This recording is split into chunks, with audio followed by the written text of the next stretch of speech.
સ્વાભાવિકપણે કે ઉત્સવનો ઉત્સાહ લોકોમાં હોય છે, પરંતુ થોડી તકેદારી જો રાખશો તો આપનો ઉત્સવ છે ઓર વધારે ખીલી ઉઠશે।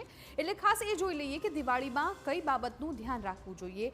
ફટાકડા વધુ ફૂટે તો ઘરમાં રહો, કારણ કે ઘણી વખત એવું બનતું હોય છે કે તમે જ્યારે રોડ પર નીકળતા હોવ છો તમને ખ્યાલ પણ ના હોય કે કઈ જગ્યાથી કયો ફટાકડો ફૂટી રહ્યો છે। એટલે સૌથી મહત્વની બાબત એ છે કે જેટલું બને એટલું ઘરમાં રહેવાનો પ્રયત્ન કરો। બહાર જતા પહેલા માસ્ક અવશ્ય પહેરો, કેમ કે ફટાકડામાંથી પ્રદૂષણ છે એ વધતું હોય છે, જે ધુમાડો હોય છે એ સ્વાસ્થ્ય માટે હાનિકારક હોય છે।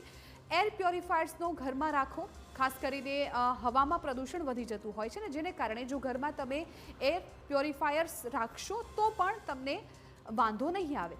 આ સિવાય કઈ બાબતો ધ્યાન રાખવા જેવી છે તો સમૂહમાં ફટાકડા ફોડવાનું ટાળો, કેમ કે જે વખતે મોટા સંખ્યામાં લોકો ભેગા થતા હોય છે ને ત્યારે જો ફટાકડા ફોડવામાં આવતા હોય છે તો પ્રદૂષણ પણ વધતું હોય છે ને સાથે સાથે અગાઉ પણ જે રીતે મેં કહ્યું કે કયો ફટાકડો ક્યાં ફૂટે છે એનો પણ ખ્યાલ નથી રહેતો।